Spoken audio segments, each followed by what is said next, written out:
Welcome to the Moment of Truth video series, presented by Alec, Robinette, and Elemental Financial, where we're going to explore people's stories of moments in time when they decided to take action to make a change in their life, to live life a little more fully. What is your moment of truth?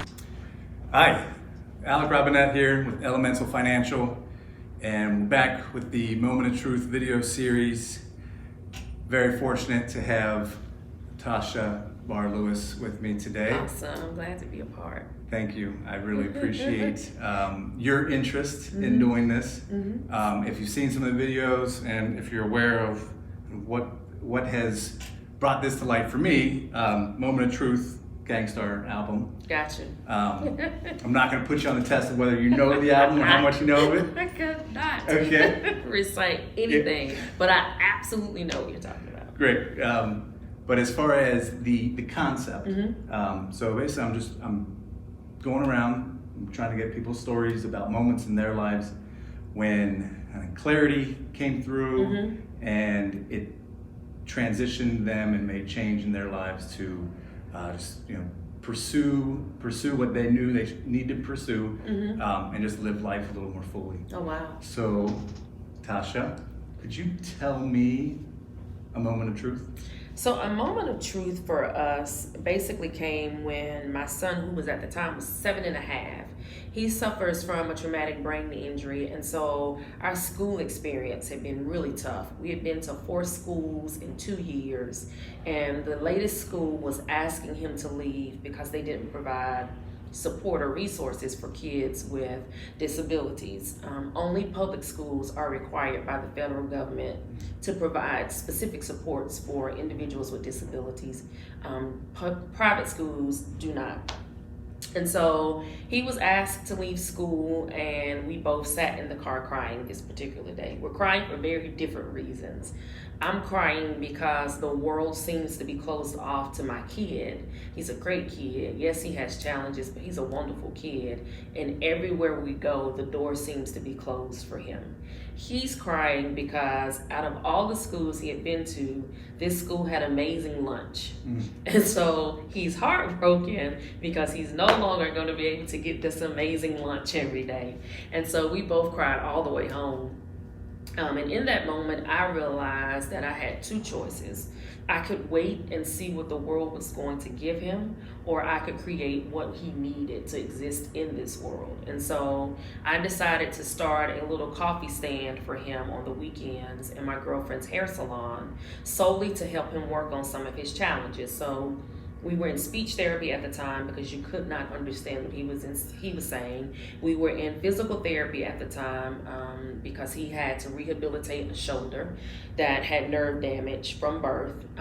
We were also in behavior and play therapy at the time, trying to help him just understand and gain social skills and interactions, and none of it was working.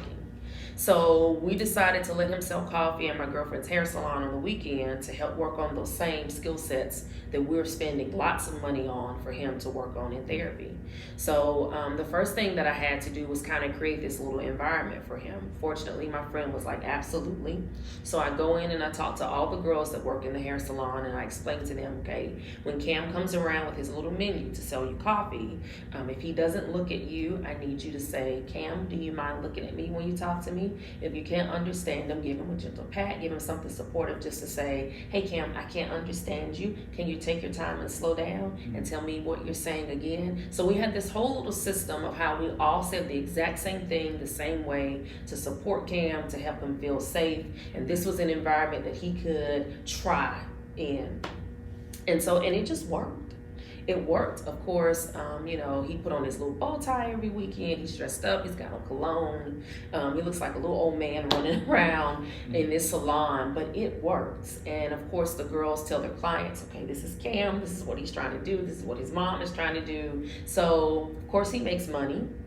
And he realizes that he has value, that he can trust people, that the world is not just this big bad place that constantly tells him no.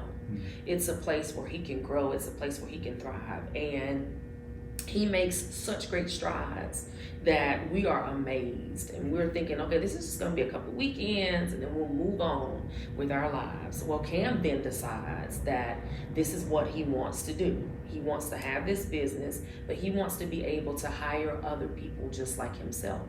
And so we're blinking because we have no intentions of being in the coffee business, nor do we know how to be in the coffee business. We were using K-Cups. We bought him his own little Keurig, and so his coffee shop was run on K-Cups, whipped cream, and caramel sauce is what we did. And so there's this challenge. And so then the more we think about it, the more we kind of look around, we realize there is nothing of its kind in our community. And there are lots of families just like us that need the same kind of support that we gave Cam on Saturdays in this little salon. They need this support every day. And so our family went on this quest to see, could we really make this happen? And voila, Cam's Coffee Company is born. Wow. That's us in a nutshell. That's how it happened. That is great. What so what age was Cam when, well, let's see, the idea of what he was doing and deciding how I want to grow this and have it a business. 8 years old. 8 years old. He was 8 years old when he decided that this is what he wanted to do. He's 10, he'll turn 11 tomorrow actually. And so he has 7 part-time employees. We have the location here in Albert Hall. We're working on the second location in Baptist Hospital in Davie County. Okay. And hopefully we'll be able to employ 6 to 7 more employees at that location. We're also working on creating a more extensive training program for other types of employment other than our own coffee shops. So we're really trying to look at our community, see what's missing, and see how we can be a support for the gaps that we see in our community. And it's all because Cam decided he wanted to help people like himself. Yeah, it's amazing story of just the power of vision. And I love it.